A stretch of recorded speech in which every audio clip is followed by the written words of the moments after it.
Welcome to the Global Gaming Business Podcast, the industry's first and longest running podcast, now in our 16th year. I'm Roger Gross, the publisher of GGB, and this week we have a discussion with Peter Arceo, the general manager of the San Manuel Hotel and Casino, to discuss the property's expansion project, its impact, and when it will open.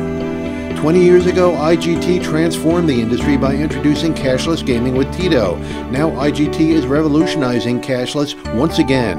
Learn more about IGT's resort wallet at igt.com/cashless. Welcome to the Global Gaming Business Podcast. Our guest today is Peter Arceo, who's the COO of San Manuel Casino in California. And Peter, welcome to the podcast. Thank you for having me, Roger. So, we've had, I was down at San Manuel, I guess definitely over a year ago, before the pandemic started. And I just saw all the stakes in the ground and the foundation work being done, but it looks like you've really moved forward. San Manuel has been the most successful casino in Southern California, but kind of behind its competitors in adding hotels and amenities. How excited are you and the employees and the tribe about finally getting into that game? We're all very excited about this. This is years in the making. You're right. We were very deliberate and thoughtful behind when we wanted to embark on an expansion, which included, a hotel, a spa, a theater. And, it took us some time to really determine what do we want to be, who do we want to be in the market, and what do we want to develop. And now it's coming all together. We're about to open our expansion project in phases beginning this summer, and we're very excited to finally see things come to fruition. I mean, a lot has changed since your visit. Things are now real. We're laying down carpet. The ceilings are being finished. We're beginning to put slot machines on the floor and some of the levels there. So things are coming together quite nice. Yeah, I was there, I think, when your last expansion project had just been completed, and that was pretty impressive. So I can't imagine what this one is with a full hotel, more casino space, and all the amenities. Looking forward to it. This July is going to be our first phase. We're going to open the casino component with a couple of restaurants. All of our casino bars will open at that time as well. The last time you were here was right after we added a new high limit area. We now have 4 high limit areas. When we add and open this latest expansion, we're going to add a 5th high limit area to our repertoire. So we're extremely excited about that. So, the actual San Manuel reservation is really quite small. So you didn't have a lot of room to work with. What special design challenges did that cause? Oh, it presented a lot of challenges. And of course, being in Southern California, we also had to address, seismic activity as well. So right. The last time you were out here, I think I described for you the level of detail we had to go through with the foundation, over 700 pylons, between 40 to 100 feet deep, had to be put into the ground to support the foundation of the building. And as you pointed out, it's a very, very small footprint that we had to work with on our reservation. So we had to work together with the architects to really maximize the space that we had, as well as maintain the integrity of the structure. And, what was very important for us was to have it be integrated into the current property so that when this expansion is done, it looks and feels like one congruent, large property that was designed all together and not look like it was added and put together in pieces. Sure. So give us some details of the hotel. I know, you've seen your competitor's hotel. How did you one-up them on that? Well, how we approached the hotel was we actually did some market research, and we put them into 3 buckets. We spoke to our guests that were current players here at San Manuel. We also spoke with gamblers out in the market that did not play at San Manuel, so we were very interested in what they had to say. And then we introduced a third group, which is hotel enthusiasts that don't gamble, and we wanted to hear sort of like what makes a hotel stay special to them. And so based on those, the input from all 3 constituent groups, we were able to sit down with the designers and the architects to design a hotel that we feel will give us the opportunity to not only enhance and take care of our existing guests and database, but also reach out to those who have traditionally not been a loyal guest or have never stepped foot on our property. So we're very excited about it. And that was sort of our approach. And where we landed with it was with a hotel tower that has 432 rooms. Of those 432, 127 of them are suites. The suites are well appointed. One thing that we did add to a large number of our suites is a balcony, something you don't see very often anymore. Out here in California, you just don't see balconies. I don't know why, but based on the feedback from guests, they thought that it would be an enjoyable experience to have that, especially with the wonderful weather we have here in Southern California. It's most of the year it's great. Why not enjoy it and be able to sit outside and enjoy the comfort of that right in your room?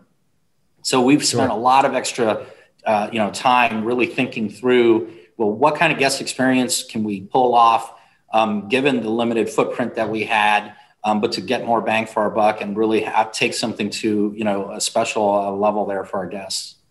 Sure. Well, the last time I was there, you put me up in a converted Hampton Inn, I guess it was, and you guys did a fantastic job on that, and it's probably the best Hampton Inn experience I had ever had. So what did you learn from running that hotel for the last several years? So that was that great question. That was one of our operations. It's about 3 miles away from our existing casino. We knew that we had to increase our opportunity for guests to stay in a hotel. So it allowed us to really try some different things. So when we took the Hampton Inn flag out, we said, well, let's make it a boutique hotel. But we were limited with what the bones of what that was. So we had to deal with the construction, the pre-existing construction. But we did cool things in there. We added the barn doors, the sliding barn doors. We upgraded the mattresses to be something you would find in a more modern 4-star boutique quality hotel. Mm-hmm. And then we really paid special attention to adding a food and beverage experience over there. So you don't find full service restaurants typically in a Hampton Inn. So we really had to think through how to gut the lobby area, take out a couple of hotel rooms, and there was a small conference room there. We opened it up. We added a full service restaurant and a bar, and really focused on providing this kind of boutique hotel experience. And it also allowed us to test the waters with our guests. Would our guests stay and play long enough? Sort of the theory that you see in other markets when you add hotel rooms to a casino is you see longer lengths of stay, higher degree of play on the casino floor. But, you don't want to just say because it works for one, it works for all. So we wanted to test it out. We were able to successfully do that. We learned a lot through that process. We tested out a lot of products in room. We tested out a lot of technology. Some of those learning lessons that we got from that experience, we are bringing with us to this expansion. In some cases, we decided we're not going to put a certain technology or amenity on our property, but it was really kind of a nice little test lab there for a couple of years for us to learn along the way while we developed this expansion. Sure.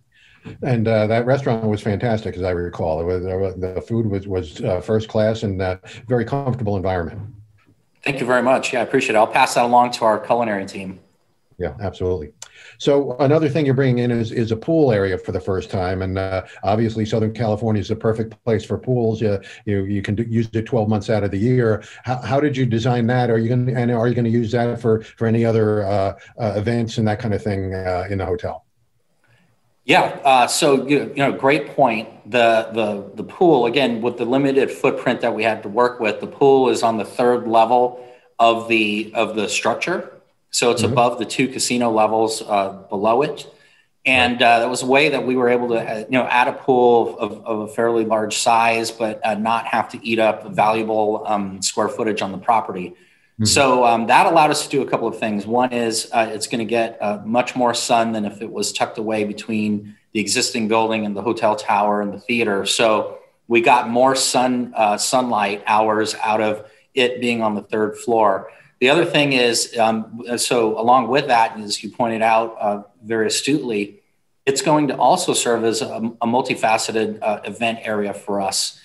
With the great weather we have here in Southern California, outdoor events it's spectacular and special. And we plan to do a lot of outdoor events there. We're working on a food and beverage program for the restaurant and the bar that's located on the pool deck. We didn't go light on those. They're not like a pool snack bar type thing or anything like that. Right. They're a full service restaurant and bar, and we're working on a program now which we think will make that food and beverage experience a destination for people not only staying in the hotel, but if they're not a hotel guest, they're going to want to come and enjoy a nice dinner or lunch or brunch out on the pool deck and enjoy the wonderful weather that we have here. In addition to that, we have 7 cabanas, well-appointed, cabanas that you would find in a modern casino integrated resort. So again, we didn't go light on those cabanas. They would be of the quality you would expect from a 5-star property. And we plan to staff it as such and provide a great experience there for individuals who would like to have more of a private pool experience. We are not planning to do a pool party of any sort. So, the day club concept's not really for us. It's something that's not in our wheelhouse. So we've kind of shied away and backed off from that and said, that's not really who we are. We're going to focus on other guests and their wants and needs. But it's a great pool. It's going to have a great vibe. And looking forward to launching that when we're ready. Love for you to come down and enjoy brunch out on the pool deck. It's going to be fantastic. Sounds perfect. So let's talk about the casino expansion. I mean, you already had over 4,000 slot machines, and now you're going to go up to over 6, which will make you the largest casino on the West Coast. It's exciting. What do you expect will be the response of your players? Oh, I think they're going to love it. I mean, we've worked with all the major manufacturers, and we've carefully curated a wonderful slot floor in the new space. Taking advantage of the latest titles that are coming out from some of the best in the industry. So we're excited to be able to offer more of those games for our guests. As the casino volume here at San Manuel is tremendous. I mean, we just have a lot of gamblers here that just love to play. And so this will allow us to give them more of what they want, and to also do it in a way where they will, it'll be a fun journey around our floor. So it's not, just row after row after row of machines. Sure. We create a nice environment on our floor, so it doesn't feel like you're walking through rows and rows. It's actually an enjoyable journey to explore the property and to see what games we have available. It will also allow us to put more titles that we haven't been able to traditionally put on our floor as well, due to maybe size restrictions or limitations. So, adding another 1,400 slots to our footprint is going to be tremendous, and we're looking forward to doing that. We're also adding more table games as well. So that'll allow us to also offer a wider variety of table games out there. Our progressive jackpots on our table games have been outstanding and doing well for us. And so we look to continue to expand our progressive footprint in table games, and we'll do so as part of this expansion. Sure. Well, it's the first time I had been to San Manuel. The last time I was there, and I was just amazed at how busy the casino floor. I think I was there on a Tuesday afternoon, and almost every machine was taken up. It's just incredibly busy, and I can imagine that just having more volume of slot machines is going to really satisfy the people who are coming there.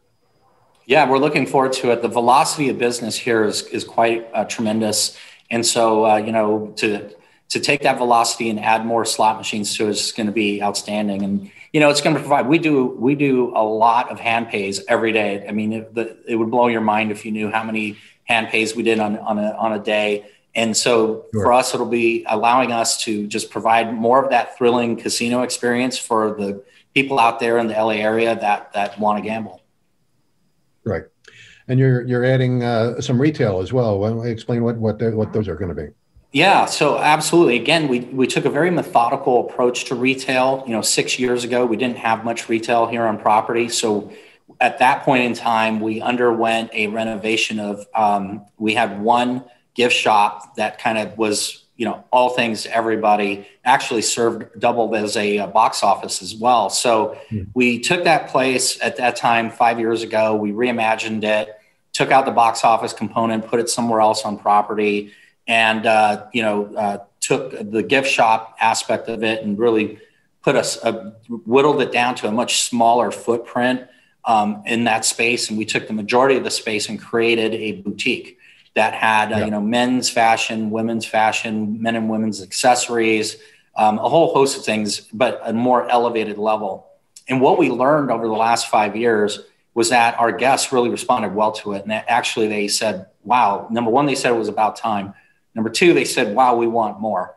And so we said, well, gee, we're looking around the property, we're out of space. There's not a whole lot of space to add another store. So we always kept it in the back of our mind that when and if we were able to add significant amount of square footage to the casino, that we would add more retail. And so along the way, using the feedback and input from our guests, we landed on 3 new stores. One store will be dedicated to men's fashion, another store dedicated to women's fashion, and then a third store dedicated to high-end electronics and travel accessories. And again, these are high-performing retail items for us here at San Manuel that people want more of. And so we're going to give them more of what they want in a nice, beautiful space. It's going to complement our casino floor in that area. It's going to be adjacent right next to where our new high-limit room is and the hotel elevator bay. So it's going to be a fantastic experience there where our guests are really going to be able to enjoy not only the casino, but head over and do a little shopping in their free time. Yeah, no question. I think, are you going to be able to use your points to buy some of those items? Oh, absolutely. Yeah. Everything is about the player here. It's a player focused, player centric, a property. And so we want to make it as easy as possible for them to enjoy their rewards and use it as much as they can here on property. That's really what it's all about. Yeah, no question about it. So obviously this is going to mean you have to add employees. How many new employees are you going to bring on to staff this new expansion? Yeah, very exciting time for us for that. It's 2,500 is our magic number. And as you know, you need to, with any grand opening, you need to start big. And then over time, you need a little bit less. So we need 2,500 to open. And we had to get creative, Roger. I have to admit, it was a little nervous there, during the pandemic, 4 months ago. It was December, right in the middle throes of the pandemic. And it didn't look like anything was going to lighten up for a while. And sitting there, hanging out there was this fact that we need to hire 2,500 people. How are we going to pull that off in the middle of this pandemic with limited, restrictions to do anything with large numbers of people? So first thing we did was we collaborated internally, and someone came up with the idea, let's do a virtual career fair. Mm-hmm. And so we did. We partnered with a company that has done online conferences. And so we used their online conference platform. We tweaked it, customized it, and we turned it into an online career fair. And so instead of an exhibit booth being for a company or a product, the exhibit booth would be for a department. And we were staffed, multiple people from the department would be in the virtual booth answering questions live in a chat room. And if somebody wanted to break off and do a personal interview, we were doing one-on-one interviews right there. In some cases, we made job offers right there on the spot. And so we did 2 of those virtual career fairs over the last 2 months. And boy, it was a huge success. We were able to make offers and hire over 500 people. So we have over 500 people in the pipeline now because of that. And we have another, for some positions, it was too early to hire. We have another 1,000 plus for the phase 2 when we get around to opening the hotel. We got another 1,000 plus people, that we're going to follow up with for that. So it yielded a really, really a sizable chunk of potential team members. But now that it's loosening up now, and we now can see the light at the end of the tunnel, we decided we need to activate now and go out into the community to really find the rest of these folks. And so beginning this weekend, actually, we partnered with the Ontario Mall, which is a very large mall out here in California. It's one of the top 10 busiest malls in all of the United States.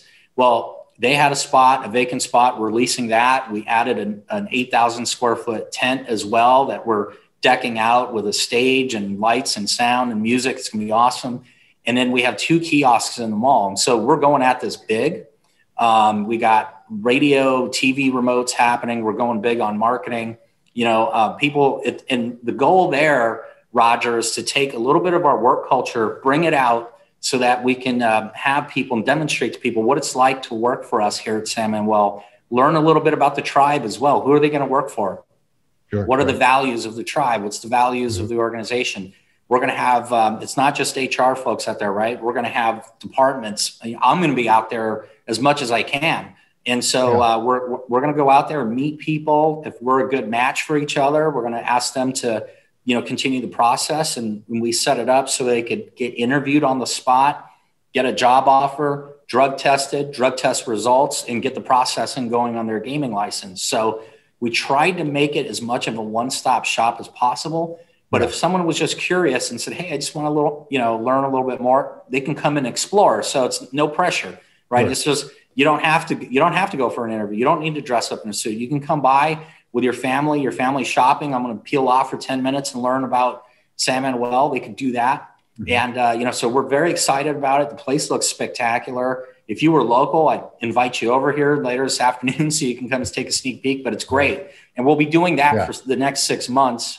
6 days a week. So we'll be at the mall 6 days a week doing that every day, 10 to 6. So it's going to be awesome. Can't wait to do it. So you mentioned the pandemic. I have to tell you that I was so impressed with the way San Manuel handled, closing. I believe you closed even before the California governor said it was necessary. I think you paid your employees the entire time, and the way you handled it was so professional and so just your thought of your employees and your tribal members, before anybody else. And I was really impressed with that. So how's the property responded now that you've reopened? So thank you very much for that, Roger. And I love to give credit to the tribe for that. They're just, they always think about community and people first. And that really, it comes from the top down. And with their support, we were able to take care of everyone during the pandemic, during the closure. And so during that time period, we spent, I never worked from home, by the way. I came into the office every day, even during the closure, because I felt the responsibility. Just because we're closed doesn't mean we're stopping work. It actually means we got to work harder. And we had to flex new muscles that we never had before, right? We didn't know what was going on. We had to determine, what was fact from fiction and then kind of digest it. And what does that mean for an operation? So we spent a lot of that time during that closure thinking about, well, what are the things we need to do to get open? And we recognized that the first thing we had to do is make it a safe place to work. Because if our team members didn't feel safe, then our guests wouldn't feel safe or our team members wouldn't come to work, and we can't have that. So we had to solve that problem first. And then we reopened, of course, nearly 3 months later. We were closed for 87 days. And then when we reopened, we took our time. We were very conservative and methodical in how we opened. I think we were the most conservative casino out there. I mean, we went out there with a 6-foot measuring stick to make sure that slot machines and chairs and anything was, not 6 feet inside of 6 feet. And then we didn't go inside of that for many, many months. We just did that about a month ago, right? So we're behind the curve in ramping up in that regard, but we're ahead of the curve in safety and taking care of people. And so we are very proud of that. And people have responded really well. Our guests love it. Our team members, we track the numbers and they're really happy, to be here and work in a place like San Manuel. And, we're happy to be able to provide that type of work environment. So what are you doing to encourage your employees to get vaccinated? So we began, months back when we got the facts about the vaccines. We were sharing that with our team members along the way. We had multiple lines of communication with how we did that. Once the tribe was able to get doses for the community, and they were able to do employee vaccination clinics from the fire department here on the reservation. So, the offer was made and we went and followed, the tree of, first responders, the team members that fit within the guidelines, and we offered it to them. So, we tried to make it as easy as possible for those who decided and determined that it was for them. For those that didn't want to get vaccinated on reservation, we were partners with Loma Linda Hospital and a couple of other community clinics. And so we shared that information and were able to get direct lines for phone numbers so that they can make their appointments. And so we try to make it as easy as we can. We share as much of the facts as we receive it. with our team members. Education is really important on this kind of thing, and to help educate the team member population on what's going on, the latest and greatest news out there. We do our very best to keep them informed. Sure. Great. Well, this is an exciting time for the tribe and for you folks in the casino. When is this? You mentioned several phases. When approximately is the whole thing going to be done? So we're going to begin with phase one. That's the casino component, 2 restaurants. That's going to open this summer. We're targeting mid to late July for that actual date to be determined. And then later this year, by the end of the year, we're looking to open up the hotel part, which will also include the spa and pool. The theater will be ready at that time, but we won't announce a set of concert dates yet until Q1 of 2022. The entertainment industry has been hit really hard, and they're actually one of the last hospitality components out there to actually get back in action. And so we want to learn a little bit about, how are they able to operate? What sort of new restrictions do we potentially have to consider as part of our operation? So it's too soon to tell. We didn't want to go out there with a set of concert dates and have to refund people or, shift dates around because we were unable to put together a show that met health and safety standards. So we wanted to take our time with that, just like everything we do. So the facility will be ready by the end of the year, but we won't announce any concerts until Q1 of 2022. Well, I don't think you're going to need shows to attract people to to your property when all this new stuff opens up. I think people are going to be very curious about it, and then sometime in 22, when you're certain about it, then you introduce the entertainment. So it's an exciting time, and I want to congratulate you for plowing through this difficult time and really coming out of it at the end with a beautiful facility. Thank you, Roger. I appreciate that. And I appreciate the opportunity to speak with you today. It's been too long since I've seen you, and look forward to seeing you in person at some point. Yeah, well, I'm looking forward to coming down and seeing the hotel up and running. So hopefully we can do that by the end of the year. All right, great. Thanks, Peter. Thank you. Hope you enjoyed this week's podcast, brought to you by IGT. Your players will experience the convenience of digital transactions throughout your resort property with IGT's Resort Wallet. Learn more at IGT.com/cashless. To learn more about renovations, additions, and new facilities in tribal gaming, visit GGB Magazine. And don't miss our annual Tribal Government Gaming Magazine, which will be available in early June at tribalgovernmentgamingmagazine.com. To get all the news of the gaming industry, particularly of the coronavirus situation and its impact on gaming, including daily updates, subscribe for free at ggbnews.com by using the code GGB180. Don't miss a single episode of the podcast. Subscribe on iTunes and Spotify today. So we'll see you next time on the GGB Podcast.